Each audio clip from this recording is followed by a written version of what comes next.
you're asking people to put investment rands or dollars into your business when they have the choice of buying Apple or Microsoft or Amazon or kind of Alibaba or you name it. And then you realize that that's who you're competing with at those kind of numbers. So your story about tomorrow has to be compelling. I realize that there's a trade-off between enterprise value and utility value. And that trade-off often is made by business owners without appreciating that they're making the trade-off. So every time you make a call as a business owner to extract value from the business, you are in some way reducing the equity value of your business. Before we start this podcast, I've got one little favor to ask you. Can you please hit the subscribe button down below so we can help more people every single week? Thank you. Welcome to the Right Place podcast, and we're very fortunate to have Keith Fairhurst with us today from Scale Up Partners. Last year, I attended the Scale Up conference, and what struck me was from a very small-ish crowd, I actually got to know two people very well, and I've done business with one out of that conference last year. So this year we decided to take part again, and we decided to have a bit of a discussion with Keith in advance to hear what they're going to do and what it's all about, and to tell the world a bit about it. So before we jump into all of that, Keith, welcome, and thank you for joining us. It's nice to be here, Rudolf. Thank you very much for inviting me. Oh, good. So, Keith, you are obviously a director at Scale Up Partners, and I would want to hear a little bit about that and what you guys do there later on. But you're also involved in Gibs at the business school, and I think that's how you got into this part of the discussion of getting Gibs to join your Scale Up Partners as well. What is your role within those two businesses? So Rudolf, I guess I have one foot in business and one foot in academia. I'm very drawn to the science of what we do and the research behind business. So over the years, I've found myself continually being involved in some way or another with learning. And as a consequence, after I did 2 master's degrees, I did my PhD at Turkey's. And of course, Gibs is Turkey's business school. And I've been a professional associate there for about 12 years. So I'm not employed by the business school, but I have academic privileges in that I can do research and I can use the access to journals, etc. But most importantly, I work with students who are doing master's degrees predominantly, and I work on executive leadership programs. I really find it's quite privileged, and in fact, just last night I was working with the first-year MBA students, and I came away from it really, really uplifted, because it's such a privilege to see people put themselves out there, take big risks, work very, very hard, and grow in ways that they never imagined they would, and show up in the world as real change makers. So I guess that's, in a nutshell, what I do. Gibs is incredibly progressive in their thinking in respect of business education. They're probably one of the pioneering business schools in the world that has a part of the faculty called PAL, which is Professional and Applied Learning, which is where I am located, I suppose, if you look at a group of people at the school. And that's taking the academic knowledge and applying it in the real world. Sure. And one of our brand promises at Scale Up Partners is that we are informed by science. So we say practice informed by science. In that context, Gibs has been engaging with us for some time about taking the work we do and sharing it with a bigger audience. And so we're delighted that Gibs has partnered with us on our first event and the anticipation of a multi-year partnership aimed at what I call the missing middle, which is the privately owned businesses that are beyond the startup phase, but are not yet incredibly well-known and incredibly large or listed on a stock exchange. And these businesses are really the foundation of much of our economy. They employ more than 60% of the people employed in the country. They have a huge impact on the economy, and it's an economic space that is under-researched, not well understood, and there's not a lot. We've not seen a lot of active programs aimed at supporting privately owned businesses that are trying hard to do the right thing, make a difference in the economy, and grow. Oh, I said a mouthful now. I hope it kind of landed well. So I'm going to pause for a minute and let you just unpick what I've said and see whether 100%. you want to elaborate on anything. Yeah, good. I want to quickly climb out with this last part. I saw an article actually in this week, or maybe over the weekend, saying that South Africa is probably on that scale the most difficult place in the world to do business in. And I looked at it and I thought to myself, it can't be, because we're obviously here. We're busy. We probably used to how things work. And for that reason, we just grind it out and we continue.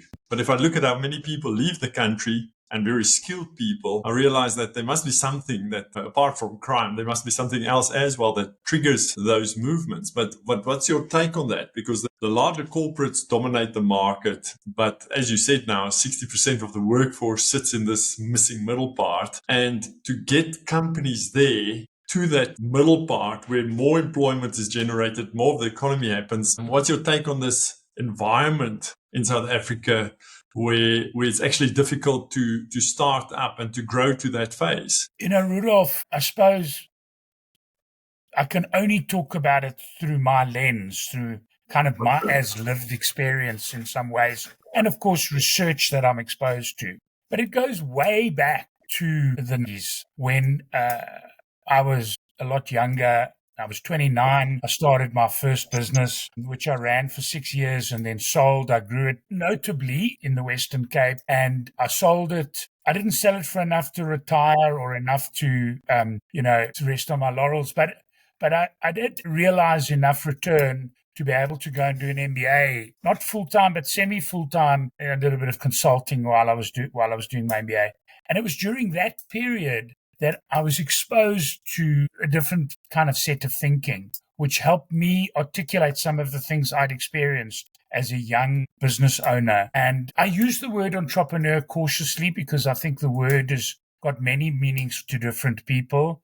And I don't really feel it's useful to unpack that. So I prefer to think of it in the context of people who own their business and are business owners. And that's what I was.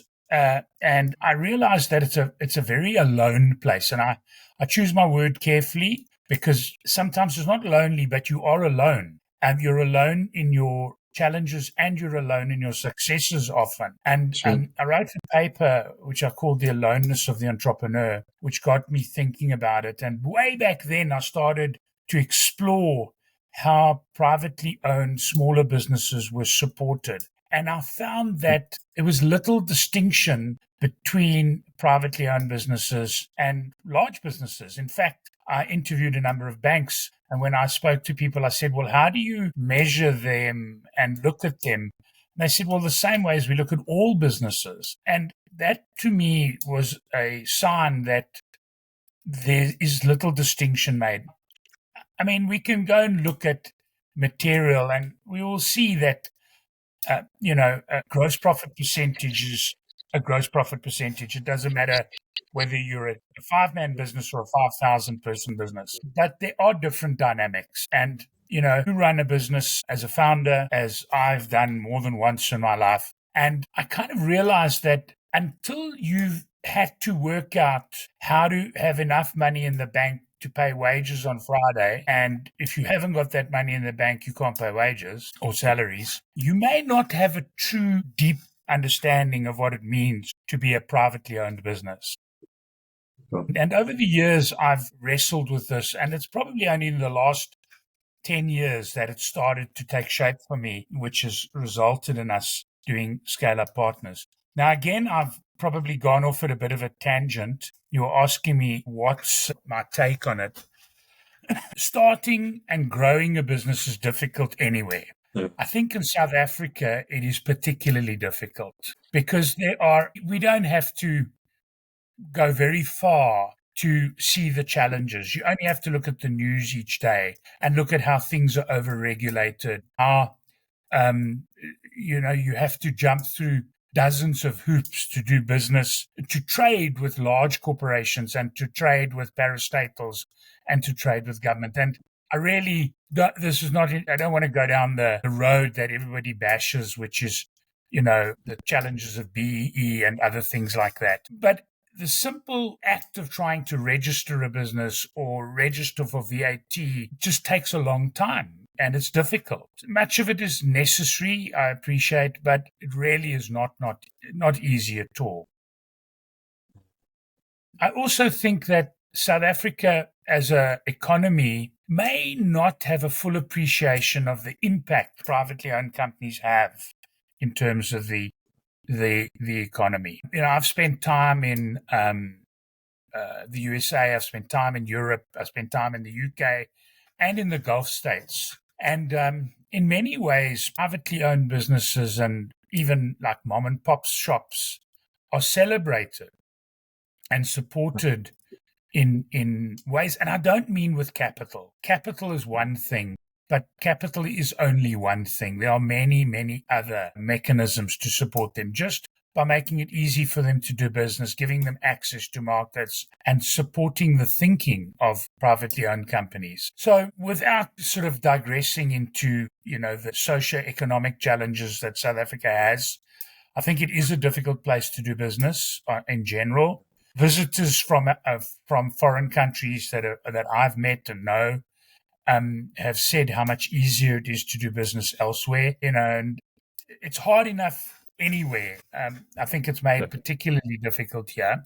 Yeah, I guess that's probably kind of in a nutshell. I want to comment on one thing, and I mean, if this is inappropriate for your audience, you can tell me. But I was at a conference last week, and I'm going to leave names out of it, but a very well-known founder of a very large, successful and innovative business in South Africa did a presentation where he presented data and spoke about defending the middle. And he's talking about this middle batch of participants in our economy and our country. And that resonated so strongly with me because I've been talking to my colleagues and fellow academics as well about this missing middle, being this middle group of businesses in South Africa that truly can make a difference in our economy. I believe firmly in that. Whenever I deal with these kinds of businesses, I get so excited. Last Friday, I was at one of my clients' annual financial year kickoff events. I was so proud of them because, first of all, they grew their revenue profitably by 35% in 1 year. And that it was a big, chunky piece of growth. So 35% growth brings challenges. It brings pressure because they didn't borrow to grow that. They funded it from cash flow, which anybody who's grown a business knows is painful, especially at that level of growth. But I was so proud because their executive team, when they did their presentations, they said things like, my critical number for the next quarter is, and that is what the kind of thinking we hope to engender. And we see when you go to places like the United States or Israel or Singapore, who are well known they work on the business as well as working in the business. And I got so proud when I heard 4 executive managers talking about their critical number for the next quarter, which was numerical translation of their plan, which a year earlier I'd not heard. So I get super excited, as you may gather, when I hear language like that. Yeah, it's very cool. I think the to make it practical for other people is important. And I think in a room where you kick off a financial year, there's a lot of numbers people. So the number would also resonate with the crowd, and people can hold you accountable to that. And that actually is a big driver. If you know that there is an expectation of reaching a specific predetermined number, there's a big driver in that. I want to jump into Scale Up Choice. So I met Jordan by chance last year, June, through a mutual friend. And he asked me if I want to be a sponsor at Scale Up Choice last year. there at Menlyn, Maine. And I said yes. I thought I couldn't, for the price he asked me, I couldn't say no, but also that there's going to be a lot of new people that I don't have access to. And I thought, let me do that. And I was pleasantly surprised. And I think I saw you talking there. It was quite a long session, I think 2 or 3 hours with a little bit of a break in the middle. But what is scale up choice? What is the essence of what you want to achieve at this little bit of a workshop? I don't want to call it a conference, but a workshop where you're going to talk about this missing middle. And specifically, I think the theme is about if you're working almost for a lifestyle or working to build wealth and build something of substance. So what is scale up choice? What it's about, and what do you want to achieve through that? Rudolf, again, let me go a little bit back in my personal history. I think where the thinking for this started was probably about 12 or 15 years ago, when a friend of mine and business associate, done business with him, who owns his own business, approached me the one day and he said to me, Keith, won't you help us with our strategy? So I started doing some strategy development work with them, which was kind of interesting. And the one day he was very frustrated because he was wanting to raise some capital for an exciting project he had in mind. And the project had merit and was interesting. And he said, but Keith, nobody's prepared to back me or provide any funding. And I'm sort of not really people are not returning my calls type thing. So I said, well, let's have a look at it and work through it. And then I said, well, show me your balance sheet.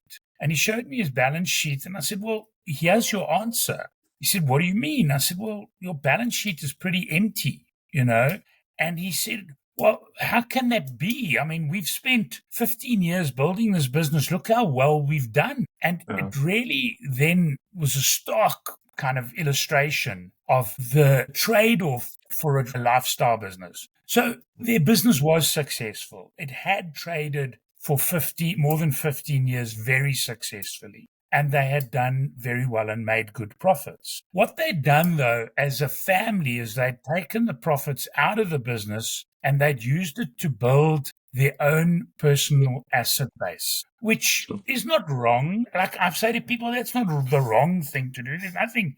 That's your call. It's your business. But be mindful of the trade-off you make, because if you're hoping to either raise capital or sell your business or list your business in the future, it's going to depend on what's in your business. And that's typically starts in your balance sheet with an asset base and retained income. And if you've over 15 years maximized your personal assets out, so you've extracted from the company and you've, put it into your personal family's thing, then you're probably not going to realize the value that you think your business is worth.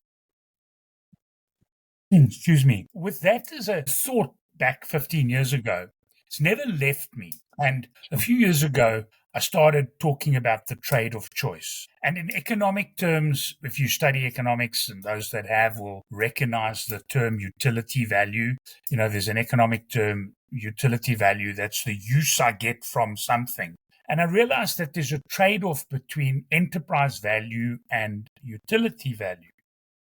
And that trade-off often is made by business owners without appreciating that they're making the trade-off. So every time you make a call as a business owner to extract value from the business, you are in some way reducing the equity value of your business, your enterprise value, and translate it into equity value. And that's fine, because if you're the business owner, that's why you may be in business. And what I hope to do is to make that a very conscious and intentional choice of business owners. So the scale-up choice came about as a consequence, of a journal article that I wrote for the Gibs Business magazine called Acumen, where I kind of tried to express this thinking in an article, and it was published in the journal. And Jordan, who I'm proud to say was a high-performing MBA student at Gibs that I worked with in 2022, he read the article and he shared it with friends and family who own their own business. And he came back to me. He said, Keith, people are saying, we've never thought of this. Can we have a coffee or a breakfast or a lunch or something just to talk it through with you and Keith? And I said, of course. I mean, I love talking about this stuff. This stuff is like, it lights up my day. So I said, with pleasure, tell me when we're going to have coffee.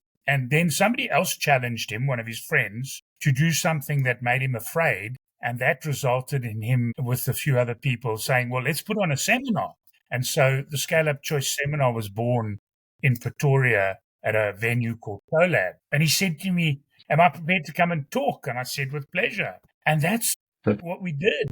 And so I guess the stars aligned a little bit for us, Rudolf, in that we kind of handed it over, without being too kind of esoteric about it.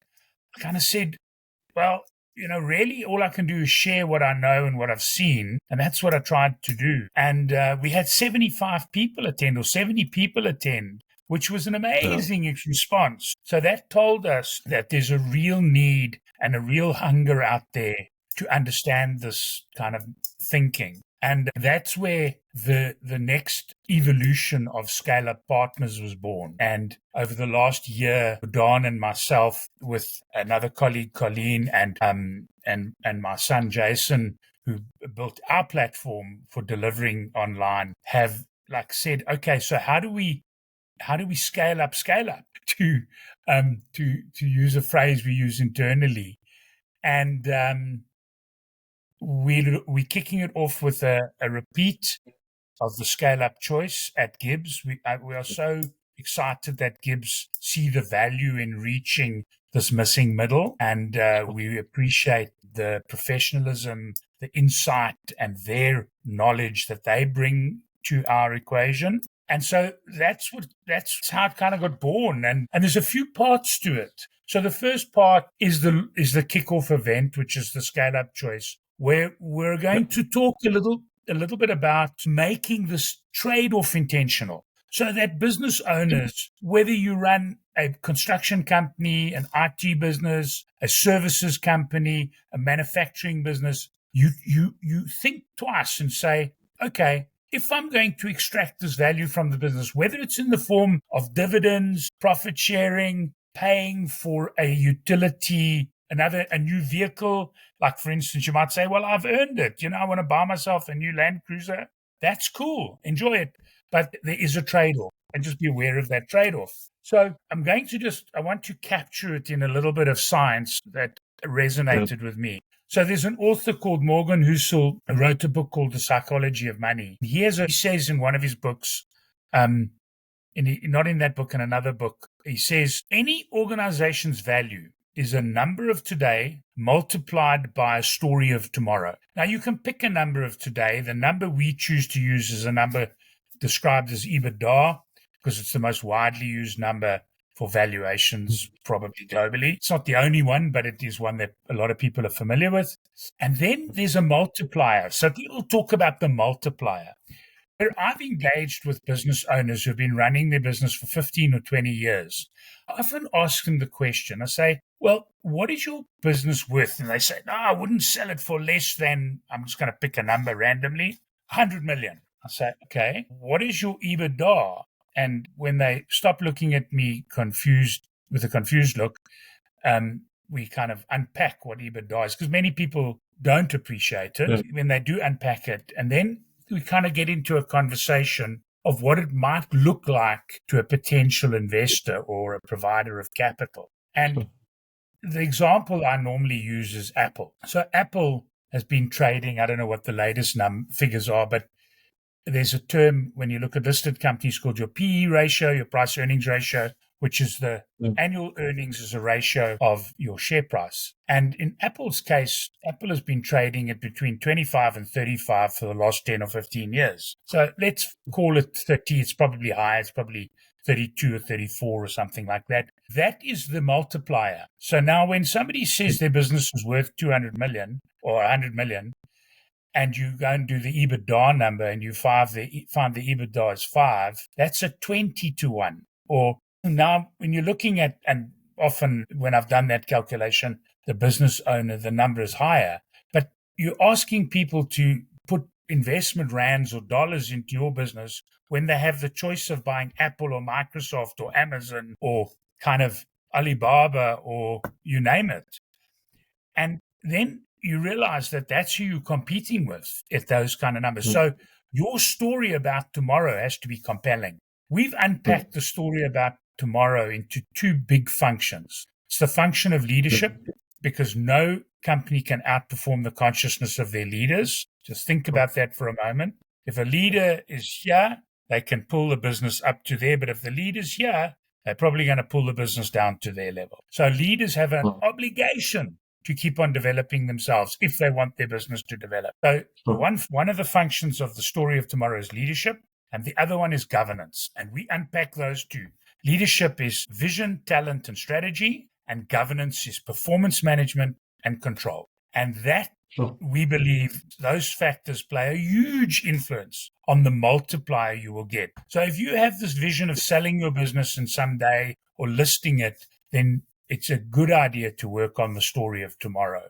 And that's what we hope to help people unpack a little bit more clearly for themselves and to make more intentional choices about their future. So again, I've said a lot. Let me stop and let you kind of pick it apart. Yeah, very good. I quite enjoy that. And I think, as you said, there's a number of components in what you've answered. But what stuck out for me is that there's this conscious decision almost. And in the past, it used to be more subconscious or not deliberate, not a deliberate decision to say, listen, I am going to build a lifestyle business because I want to live my life to the fullest. Whatever money I earn, I'm going to spend on myself. Or I'm going to build a business that I can stand the test of time almost and be passed on to other generations in future and go big. And that decision to me is something that you can't necessarily take when the business is 20 or 30 years old already. So what is the timing of that? When do I have to make this decision? You're talking about the missing middle, and the missing middle is now this.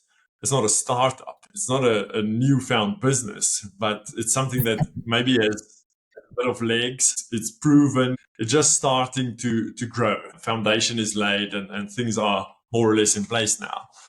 But when do you have to make this decision so that it's a conscious decision and not something that just happens over time with the business? I mean, I think that's an excellent question, Rudolf. And again, with a lot of these topics, there's no perfect answer, but there is an answer for you, or the business, each business owner.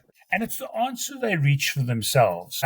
Just let's go back to the difference between a startup and a scale-up. So we talk about a scale-up journey having a number of phases. And we talk about surviving.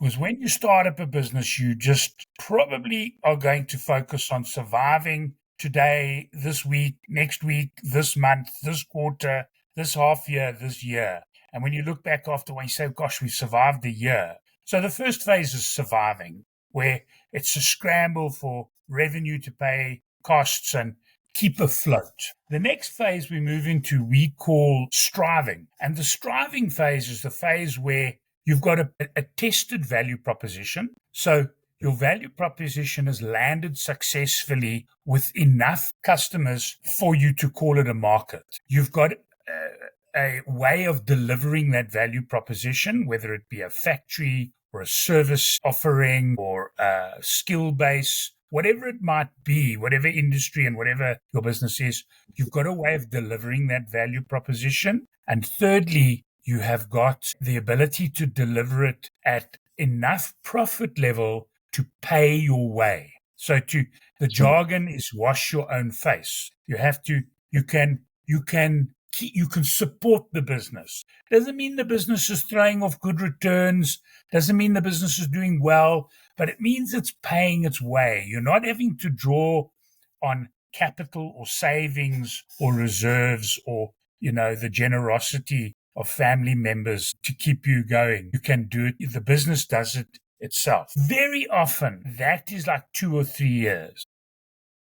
Sure. As a anecdotal, from my point of view, I can't reference it, but kind of gut feel. It's about when businesses get there, that's the sort of testing time whether they are self-supporting or not. Then we move from the strive, and that's hard work.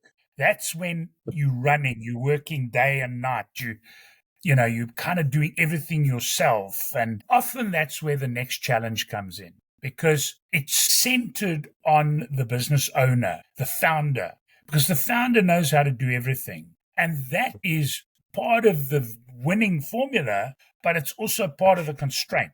Because I often say to business owners, your business gets stunted or stalls because you can only do as much as the founder can get their arms around. And if the founder can't get their arms around it, then it can't happen. So the business gets to a point and then it seems to get stuck and it bounces back, and it gets to a point and it gets stuck, and it's extraordinarily hard to break through there. But if you successfully break through there, and if you look at work done by a researcher called Itzhak Adiz, he talks about it as being the go-go years, where things are frantic, you're chasing market share, you're growing, it's very exciting, and it is hugely energizing. But it is also, it's a bit like a teenager, that are testing every single boundary. And they rail and they rebel against it, but you have to put in place guardrails.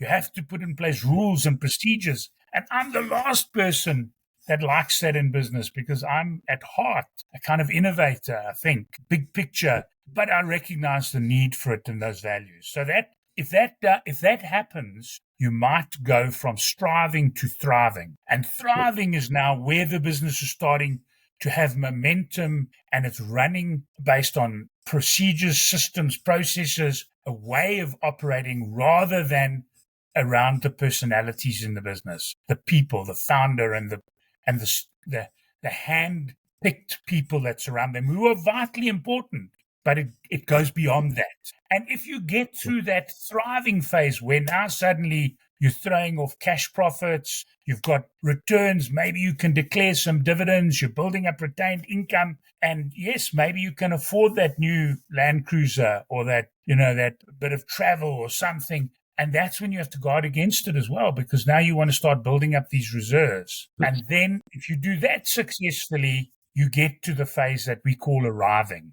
So we talk about surviving, striving, thriving, and arriving. And when you're arriving, that's when you are doing better than better than average returns. The business is growing. It's got an established marketplace. It's got a brand. You've got good leaders in place. There's good performance management, good controls, good governance. And you're starting to be looked at by others and say, how are they getting it right? How are they doing it? And that arriving phase is where multi-generational wealth is created, because that's when you're starting to create wealth that can be carried over beyond the founder and beyond that leadership team. And it is sustainable in a multi-generational way. And that's where, well, let's be blunt and say that's where real economic wealth is located. And we don't have to look far to see examples of those kind of companies in South Africa and other parts of the world. So when should they start thinking about it? Well, the moment they hear about it, they should start thinking about it. So even if it's on day one, but just acknowledge that where you are in that life cycle is going to influence what you can do. And my encouragement for business owners is, once they get into that thriving space, or when they're in the surviving space or zone, make the tough calls about putting in place structure, procedure. As much as it feels like entrepreneurs hate that because they want the kind of freedom, and I'm a little bit like that myself, but I recognize the importance of it, and put that in place, because that may just see you through into the thriving space. And when you're in the thriving space, that's when you really need to be conscious about this. So I think start thinking about it on day one, make sure it's part of your awareness, and make the choices intentionally. I encourage private owners to have independent input to their thinking as early as possible. There's debate about whether you have an advisory board or a formal fiduciary board. I don't think there's a perfect answer again. Private business owners often don't like the idea of independent directors because they feel they're being policed and watched. And I've been on both sides of that fence. I've been the independent and I've been the owner where I've had an independent. Choose your independent director well, and you are careful and you're clear on what governance means. It can make a world of difference to your business. And one of the best examples of that is Google. So when Bryn and I forget now, when they founded Google and they needed capital for growth, they went to the big venture capital providers in Silicon Valley and Golden Gate, or I forget who it was now. They said to them, we'll give you $1 million, but you have to appoint this person as the CEO.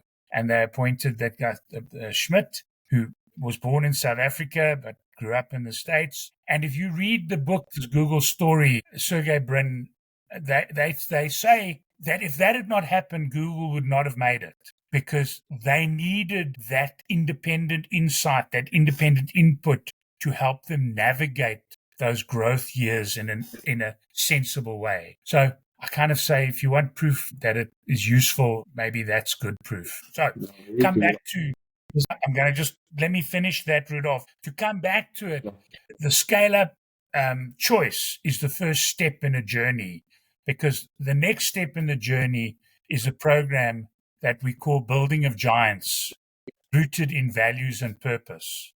And that's a 12-month program that we're offering to entrepreneurs online, whereby they will be able to participate in a monthly class, a monthly master panel conversation, have access to a community and forum, and they will be able to up their game to help them navigate that journey of surviving, striving, thriving, and arriving. And we want these giants to be in the arriving phase so that they can reinvest into the economy and ensure multi-generational wealth for their business and their shareholders and families. That's it. Yeah.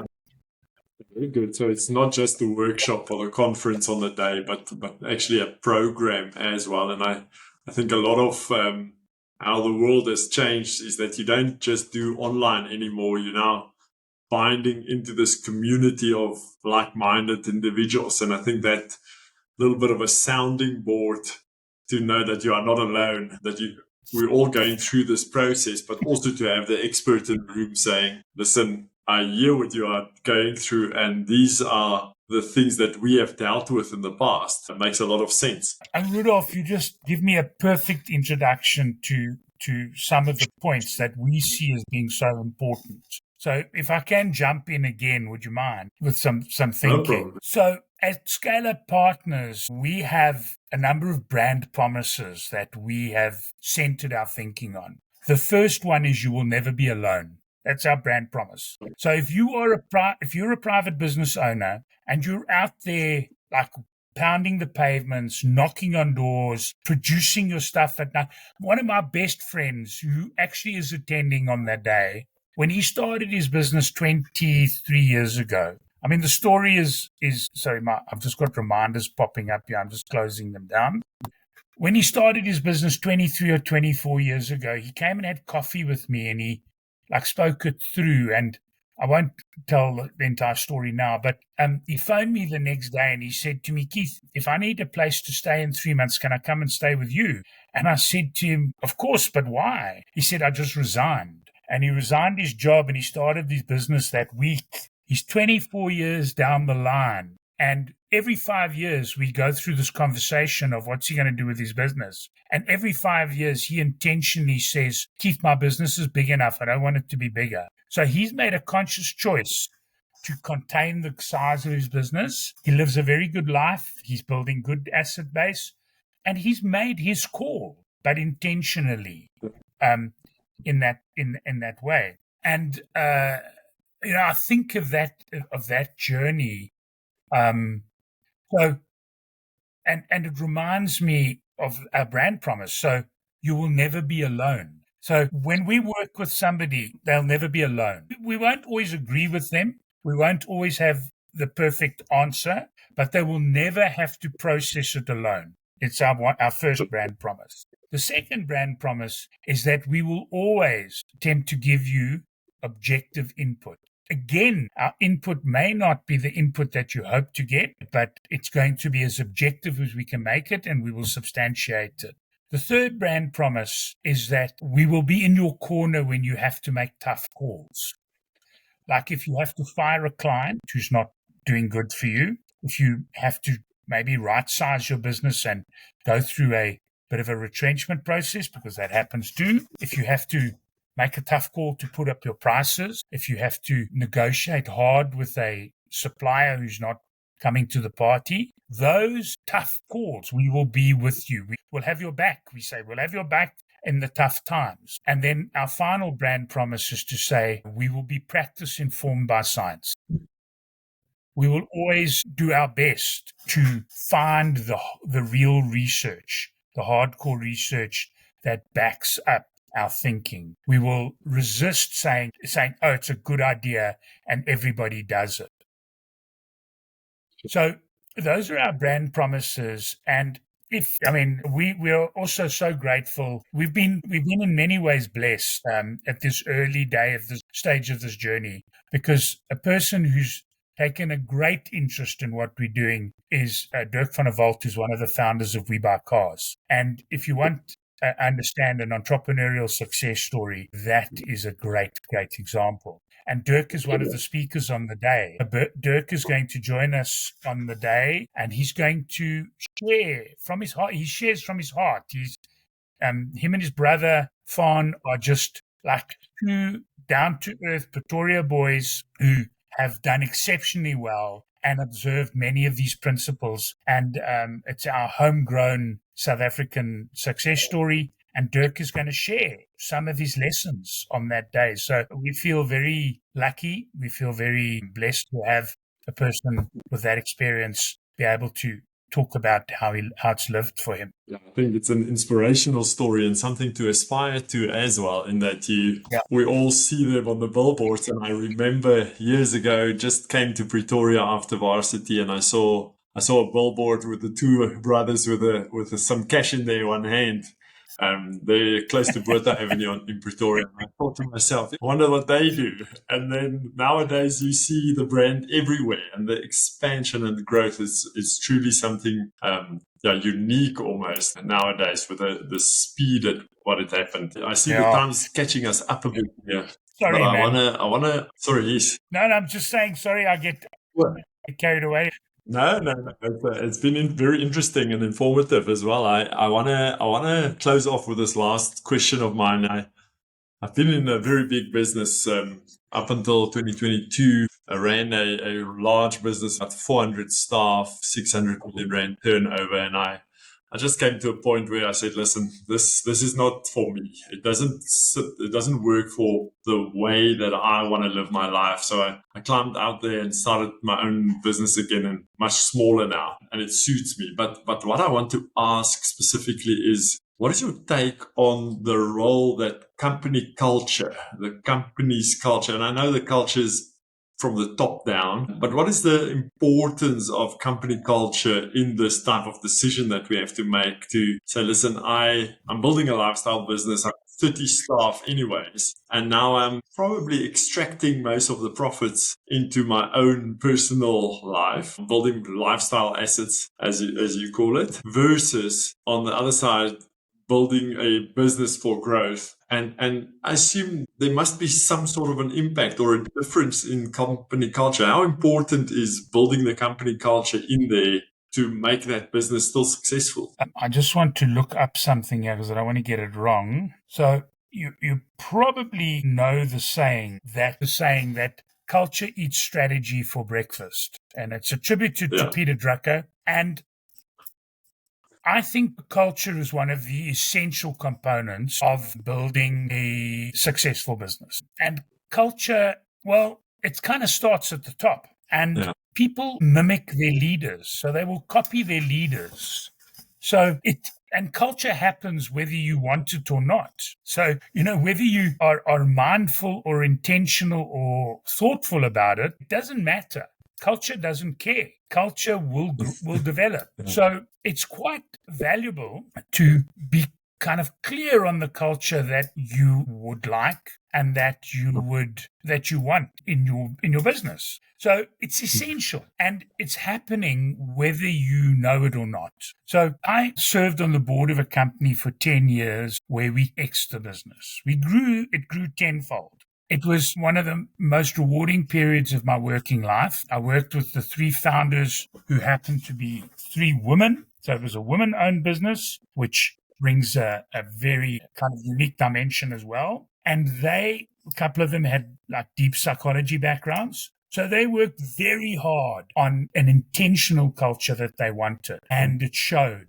And it shows today. The company is still very successful. They've had a couple of unsolicited offers to buy them. They've walked away from 3 offers that I know of. Oh, and that's the value of having an independent people on your board. Is the first offer they had was very enticing, very seductive, and they were very drawn to it. And myself and the other independent director on the board, we unpacked it, and we showed them that, in fact, they were giving up their shares for no increase in value or no true value realization for them. It wasn't a good deal at all. And they actually walked away from it. And I know that there's 2 more that they've walked away since then.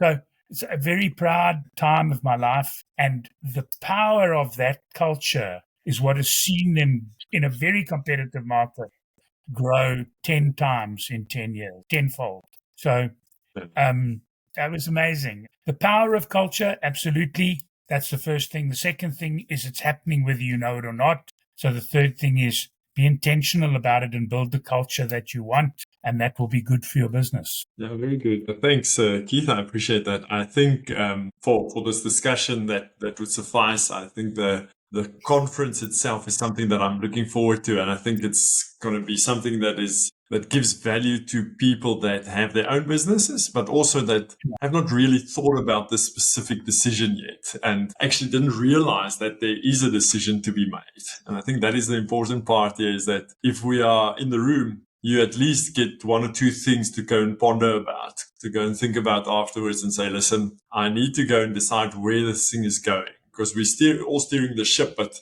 have I really decided what I want to achieve with it? Money is one thing, but in the end, it's your desire and what you want to really leave behind. And yes, we want to look after our families and so on. Do we also do that through the business, or is it just on the exit of the business that we do that? And yeah, as you said, a lot of us, especially that baby boomers, are getting out of business now. And if it's a lifestyle business, there's not much to get out of, unfortunately. So it's important that we don't make the same type of mistakes through the lack of knowledge. And I think that is what I'm looking forward to hearing on the day.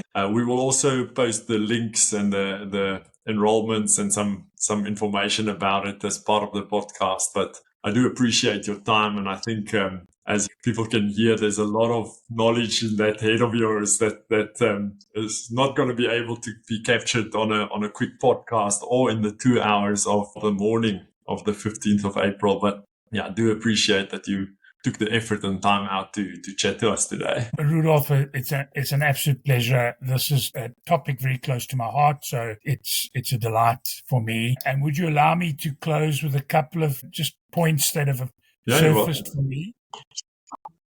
Yes. So you said that people must make the decision, they must learn they have this decision to make. I kind of like to rephrase that just a little bit and say they are making the decision whether they know it or not.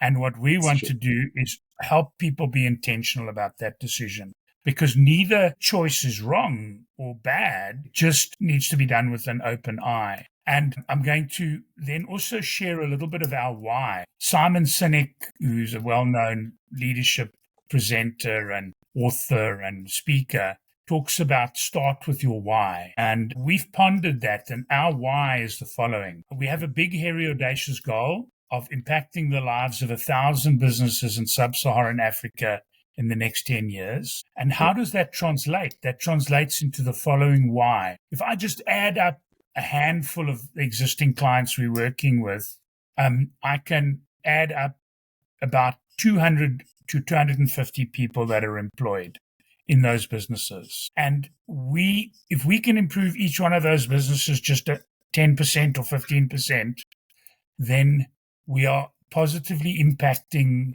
the dignity, the hope, and the future of 250 families. And each of those families have probably got 5 people that are dependent on them. So we're looking at, 1,250 people. So we say, if we can, our big, hairy, audacious goal, the why behind it is to impact the dignity, hope, and future of 1 million people in the next 10 years. That's what we aim for. And my last comment is something to smile about. And it's about, you used the baby boomers. Now, I'm a baby boomer. I'm in that age group. And last night I was working at Gibs with MBAs, and one of the young MBAs who's 29 years old. So he's a young MBA, let alone being just young, 29. And he was talking about new engineers in his business. And he said, he says, I don't know how to deal with this younger generation. And he was talking about an engineer who's 22 and he's 29. I burst out laughing. And I thought, I've never heard a 29-year-old talk about the younger generation. But I guess there's a lesson in that for us, is that we all have a place from 20 years old to 80 years old. And let's draw on each other's value in this journey. So that was something to make me smile. Hopefully it'll make you smile as well. Thanks again. I realize nowadays that I do that as well, and that people after school starts calling me Oom, and I take offense to it, but I probably need to get used to it as well. Thanks for your time. I appreciate that. I'm looking forward to the conference and looking forward to shake your hand and just see you there. And I hope that your room of 200 now gets filled and that there's a great impact and a great turn up for the day. Good luck. Yeah. Thank you so much, Rudolf. Thank you for the time. Have a wonderful long weekend. And if we don't speak before that, we'll see you on the 15th. Perfect. Thank you.